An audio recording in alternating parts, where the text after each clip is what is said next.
Hello and welcome to the Commander's Quarters, your Magic the Gathering source that helps you command your budget. This show and episodes like this one are possible thanks to viewers like you. If you're looking for an easy way to help support this show, make sure that you like, share, and subscribe. Also, hit that bell notification icon so you don't miss any new episodes. You can also go check out our playmats and other merchandise at thecommandersquarters.com. Another easy way to support this show is with our TCG player affiliate links. So whether you're buying a deck or individual cards, you can use this general link right here or one in the description. And the final way that you can support this show is by supporting us directly by becoming a patron. There are many benefits to being a patron, and I truly couldn't do this without all their support.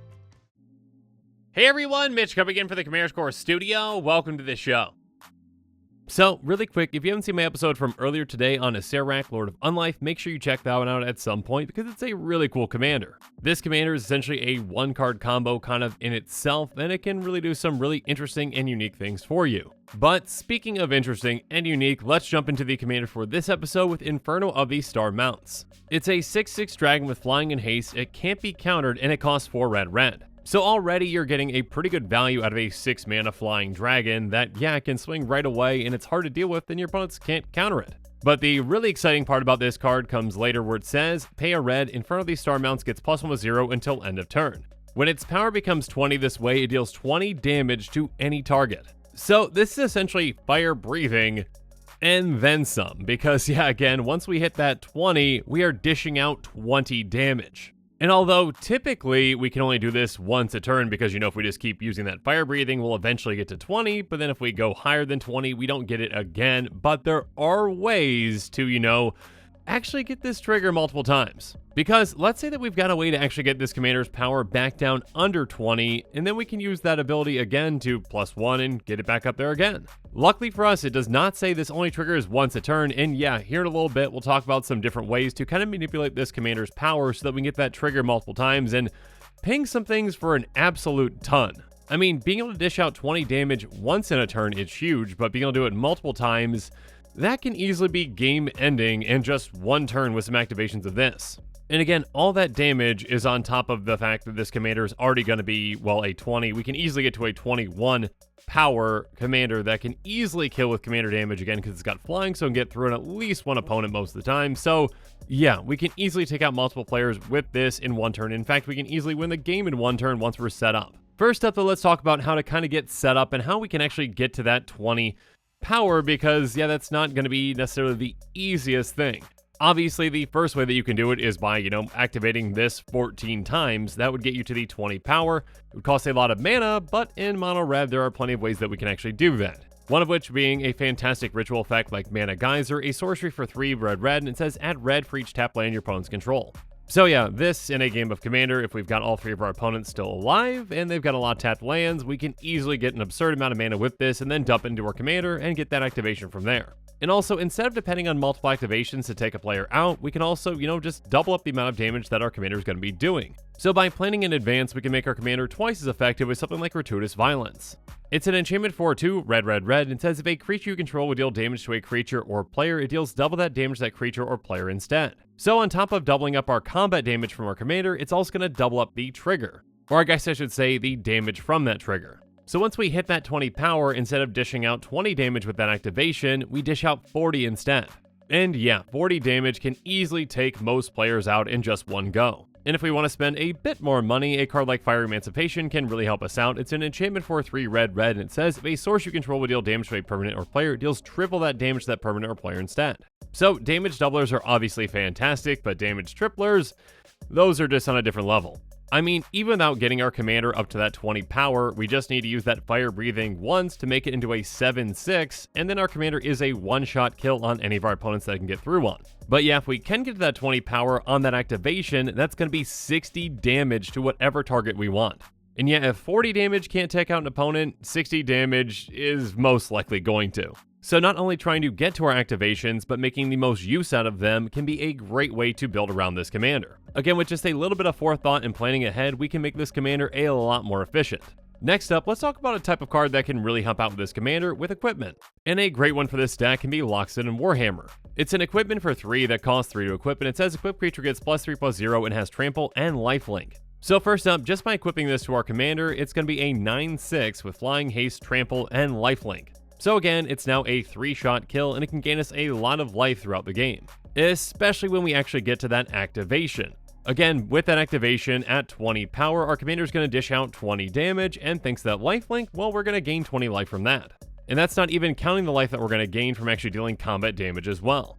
Also, the more and more that we can pump our commander without having to use that fire breathing, the easier it is to actually get to that 20 power. Because each power that our commander gains from something else, including equipment, the less mana that we actually have to spend on our commander's ability. So, in a way, Loxodon Warhammer is kind of like an activation reducer for our commander.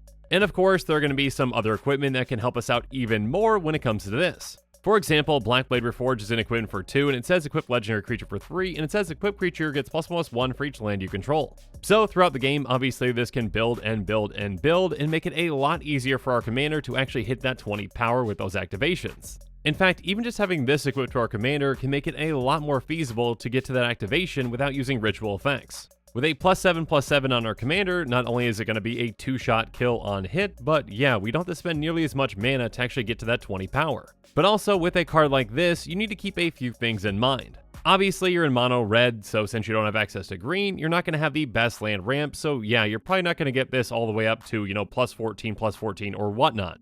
But maybe with this in combination with another piece of equipment, you do want to make sure that your commander's power doesn't go at 20 or above, unless you're okay with that. Because again, if your commander's power is already over 20, you're not going to be getting that activation. Now, there are some ways to manipulate the number of lands that you have in play, so yes, there is that factor that you can consider with this one in particular. We'll get to one of those here in a bit, but I also would really recommend having other pieces of equipment that are much more easy to manipulate. For example, a fantastic one for this commander can be Imperial Plate. It's an equipment for 2 that costs 2 to equip, and it says equip creature gets +1/+1 for each card in your hand. So the amount that this is going to pump our commander is very much variable. And because of that, we can very easily manipulate what our commander's power is going to be. Or at least I should say at a certain point, and most likely with other pieces of equipment on it too. Let's just say in combination with another piece of equipment or 2 like a Blackblade Reforged, that with this in play and attached to our commander's power is 19. By activating our commander for just a red, our commander is then going to get to 20 power and dish out 20 damage. Now because our commander's at 20 power, we're going to want to drop our commander's power back down 1. So we just cast a card from our hand, or if we've got a way to discard a card, that works too. Our hand size shrunk by 1, so our commander gets slightly smaller, which again puts it at 19, which is perfect. Then we activate our commander again, putting it back to 20 power and dishing out 20 more damage. Again, luckily for us, our commander isn't limited to just one of those triggers each turn. So with a piece of equipment like Imperial Plate, we can easily manipulate our commander's power. And another way to easily do this can be with an equipment like Sigil of Distinction. It's an equipment for X, and when it comes into play, it comes into play with X charge counters on it. It says equip creature gets +1/+1 for each charge counter on Sigil of Distinction, and to equip it to a creature, remove a charge counter from it. So all we need for this to be set up in an effective way is to have one more creature in play and a lot of charge counters on this. Essentially, again, once we get our commander's power to 20 with that activation, we dish out 20 damage, and then we remove this and move it onto another creature. So that costs 1 charge counter, then we put it back on our commander, costing another. With 2 less charge counters on it, our commander is going to be at 18 power, and it costs 2 activations to get to that 20 damage again, but yeah, that'll be well worth it. And again, we can keep doing this over and over again if we've got the mana and if we've got the charge counters for it. Even a simple card like Grasping Dunes can have a huge impact in this deck. It taps for a colorless, but it also has pay 1, tap, sacrifice it, put a -1/-1 counter on target creature, activate this ability only anytime you can cast a sorcery. So, luckily for us, this is just going to take up a land slot in our deck, so yeah, no big deal to include it.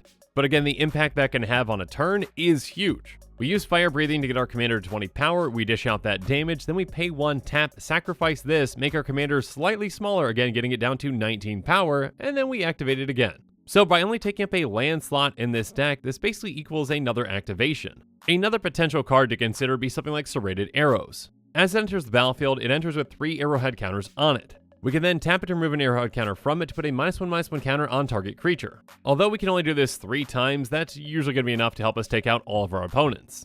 Again, when you're dishing out an extra 20 damage just because of an activation from this, it's going to be well worth it.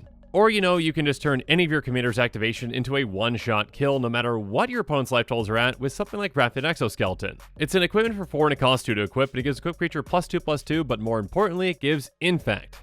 So our commander is slightly bigger, and now whenever it's dealing damage, it's doing that damage in the form of poison counters. So by hitting one of our opponents for 20 damage, well, that's going to be overkill because it only takes 10 poison counters to actually take them out.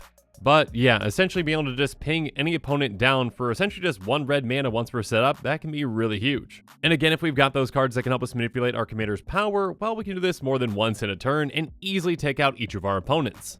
So yeah, I would definitely say that Inferno, these star mounts, is a very unique commander that can be built in a pretty powerful and fun way. When I first started reading this card, it just seemed like another typical dragon, you know, a 6/6 flying with haste for 6 mana, that also can't be countered, that's pretty good. And then as I kept reading, of course, I saw, okay, it's got fire breathing, that's pretty typical for a dragon, but then that last part was definitely not typical. That's a really fun and unique effect. And again, just with a little bit of setup, you can turn this commander into a, 1 turn take out all of your opponents type commander. So have fun breathing some fire and dishing out an absurd amount of damage with this commander. And with that, the show is coming to a close, so it's my turn here from you. So the comments below, let me know your thoughts on this episode are, and as always, thanks again and have a good one.